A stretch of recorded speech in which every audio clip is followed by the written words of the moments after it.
ఈ అందరిని చూస్తుంటుంటే 30 సంవత్సరాలుగా మెట్టిపల్లి ఆనాడు గాని నేడు కొరుట్ల కాన్సల్లో గాని స్థానిక సంస్థలలో తిరుగులేని శక్తిగా తయారైనటువంటి సాగరణ నాయకత్వంలో రాష్ట్రంలో మొట్టమొదటి ఫలితాలు రాబోయేటివి సంజయ్ గారి నేతృత్వంలో కొరుట్ల కాన్ఫరెన్స్ చెప్పి మీకు మనవిస్తున్నా.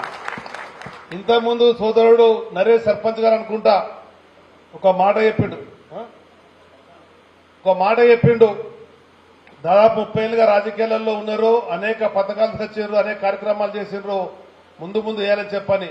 ఈ మధ్యనే మేమిద్దరం కూడా సంజయ్ గారు నేను జగిత్యాల కాన్స్టిట్యున్సీకి కొరుట్ల కాన్స్టిట్యున్సీకి ప్రధానంగా జగిత్యాల జిల్లా ఉండేటువంటి ఏ పేద నిరుపేదకైనా గాని వైద్య అవసరం వచ్చినట్టయితే ఏ స్థాయిలో అయినా గాని కేవలం రవాణా ఖర్చులు మినహాయిస్తే హైదరాబాద్ లో ఉండేటువంటి మల్కాజ్గిరి ఎమ్మెల్యే గారి యొక్క హాస్పిటల్లో ట్రీట్మెంట్ చేసేటువంటి బాధ్యత మా ఇద్దరిని చెప్పడం కూడా మీకు మనస్ఫూర్తిగా తెలియజేస్తున్నా. ఇంతకుముందు మిత్రులు మాట్లాడుకుంటూ కాంగ్రెస్ పార్టీ అధికారంలోకి వచ్చింది, ఈ మధ్యన వాళ్ళు బెదిరింపులు ఎక్కువైపోయినాయి, వాళ్ళు రేషన్ కార్డులు తొలగిస్తామని చెప్పని, అదేవిధంగా పింఛన్లు తొలగిస్తామని చెప్పని, ఇల్లు ఇవ్వమని చెప్పని, పథకాలు వర్తింపజేయమని చెప్పని కేవలం కాంగ్రెస్ పార్టీ కండ వేసినాయనేటువంటి మాట చెప్పినటువంటి వాళ్లకు నేను విసిరేటువంటి ఒకే ఒక సవాల్. 30 సంవత్సరాలుగా ఈ జగిత్యాల జిల్లాలో రాజకీయాలలో ఉన్నటువంటి వ్యక్తిగా మీరు ఏ ఒక్క వ్యక్తికైనా అన్యాయం చేసినట్టయితే ఆ వ్యక్తిని తీసుకుని వచ్చి కలెక్టరేట్ ముందుండి ఆ వ్యక్తి న్యాయం చేసినంత వరకు సంజయ్ గారి నేతృత్వంలో నేను పనిచేస్తామని చెప్పని మీకు మనస్ఫూర్తిగా తెలియజేస్తున్నా. ఇది ఎవరికి జాగిరి కాదు, ఇది ప్రజాస్వామ్యంలో రాజకీయ పార్టీ అధికారంలోకి రావడం పోవడం సహజం. ప్రజలు ఆదరిస్తే అవకాశాలు వస్తాయి, ప్రజలు కన్నెర వేస్తే కాలగర్భంలో కనవడం ఖాయం. కాంగ్రెస్ పార్టీ అటువంటి తప్పుడు విధానంతో ముందుకెళ్లినట్టయితే ఏ పరిస్థితులలో కూడా కాంగ్రెస్ ప్రభుత్వాన్ని వదిలిపెట్టేదని చెప్పడం తెలియజేసుకుంటూ అలవి కాని హామీలతో అధికారంలోకి వచ్చినటువంటి పార్టీ ఇవాళ వాటిని అమలు చేయలేక మన మీద కారుకూతలు కూస్తున్నది.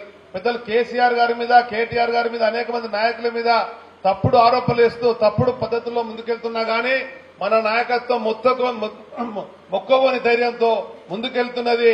ఒకటే ఒక ఉదాహరణ, పక్షి ఎప్పుడు కూడా ఎంత పెద్దటి తీవ్రమైనటువంటి గాలి దుమారం వచ్చినా తుఫాన్లు వచ్చినా గానీ కొమ్మలను నమ్ముకోదు, తన రెక్కలను నమ్ముకుంటది. ఆ విధంగా బీఆర్ఎస్ పార్టీ కేసీఆర్ గారు మనందరిని నమ్ముకున్నాడు. ఆ నమ్మకానికి అనుగుణంగా మనం ముందుకెళ్దామని చెప్పని పెద్దలు ఇంత మిత్రులు చెప్పినట్టుగా కరీంనగర్ ఉమ్మడి జిల్లాలో స్వాతంత్రం వచ్చిన తర్వాత ఒక ఎమ్మెల్యేనో ఒక మంత్రో ఒక ఎంపీ అయినటువంటి వాళ్ళ కుటుంబంకి ఎవరు వస్తే ఆదరించినటువంటి ఏకైక కుటుంబం కేవలం సాగరన్న కల్వకుంట కుటుంబం అని చెప్పని, అది మీ కొరుట్ల మిట్టిపల్లి ప్రాంతానికే దక్కిందని చెప్పని మేమందరం కూడా చేస్తున్నటువంటి నిజాయితీ కలిగినటువంటి నిస్వార్థ నిపుత సేవకు మరింత ఊతమొస్తుందని చెప్పని దానికి అనుగుణంగా మేము ముందుకెళ్తామని మీ అందరం కూడా స్థానిక సంస్థలలో మిమ్మల్ని గెలిపించేటువంటి బాధ్యత మాది అని చెప్పని కూడా మనస్ఫూర్తి తెలియజేస్తూ మీరందరూ ఎటువంటి మనస్పర్ధలు లేకుండా అక్కడ జరిగేటువంటి ఎన్నికల కార్యక్రమంలో ఎంపికలో మన నాయకత్వానికి సరైన విధంగా సూచనలు సలహాలు ఇచ్చి సరైన వ్యక్తికి అవకాశాలు ఇచ్చి ముందు తీసుకెళ్లాలని చెప్పని, ఎప్పుడు ఏ రాత్రి అవసరం వచ్చినా గానీ ఆపద సంపత్తిలో మీ సోదరునిగా మీ బిడ్డగా ఈ ప్రాంత వాసిగా కేసీఆర్ వీర సైనికునిగా మీతో కలిసి పనిచేస్తానని చెప్పని కూడా మనస్ఫూర్తిగా తెలియజేసుకుంటూ ఈనాడు జనతా గ్యారేజ్ వచ్చేటువంటి ఏ సమస్య మీ ముందుకు వచ్చినా సంజయ్ గారికి సాగరన్నకి చెప్పండి, అది కూడా నాకు కాపీ పంపేయండి. వారితో పాటు నేను తప్పకుండా కూడా సమస్య పరిష్కారం పాటుపడతానని నిన్ననే మేమిద్దరం కూడా సంజయ్ గారు నేను జగిత్యాలు ఉండేటువంటి వర్కింగ్ జర్నలిస్ట్ సంబంధించినటువంటి కార్యక్రమం ఉండే అది చూసినప్పుడు దావ వసంత గారిని ఆహ్వానిస్తుంటే వసంత గారు లేకుండ్రి. అంతకుముందు నేను అడిగిన దావ వసంత గారు పిలిస్తే తెలుసుకోరని చెప్పని, ఎవరక్కడ సమాచారం ఇవ్వకున్నా గానీ వెంటనే సోదరి మనకి సమాచారం ఇచ్చి ఆ వేదిక మనం ఎట్టి పరిస్థితులలో ఉపయోగించుకోవాలా, ఉపయోగపడాలా, కష్టపడేటువంటి వాళ్ళం సంబంధాలు పెంచుకోవాలని చెప్పని నిన్న పిలుచుకొని మేమందరం కూడా ఆడికి పోయినప్పుడు సంజయ్ గారు ఒక మాట చెప్పారు, అన్న ఇవాళ జిల్లా రివ్యూ ఉంది మీరు వస్తున్నారని చెప్పంటే నాకు ఆ సమాచారం లేకుండే. వెంటనే ఇద్దరం కలిసి పిఆర్ మాట్లాడితే అవును సమాచారం వచ్చిందనగానే ఇద్దరం కలిసి వెళ్ళినాం.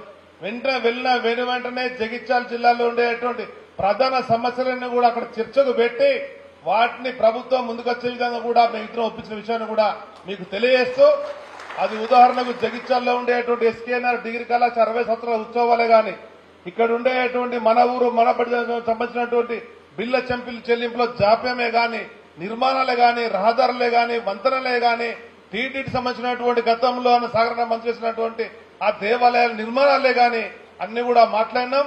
కొండగట్టుతో సహా రాబోయేటువంటి సమావేశాలలో ఏ సమావేశమైనా గాని సంజయ్ కి ఒక సోదరునిగా ఎంబడి నుండి ఈ ప్రాంత సమస్యల కొరకు తప్పకుండా ముందుకెళ్తామని చెప్పని కూడా తెలుసుకుంటూ ఈనాడు ఆహ్వానించినటువంటి మీ అందరికీ ప్రత్యేకమైన ధన్యవాదాలు. జై హింద్, జై తెలంగాణ. జై తెలంగాణ. కేసీఆర్ గారి నాయకత్వం వర్ధిల్లాలి. కేసీఆర్ గారి నాయకత్వం వర్ధిల్లాలి. సంజయ్ గారి నాయకత్వం వర్ధిల్లాలి. ధన్యవాదాలు.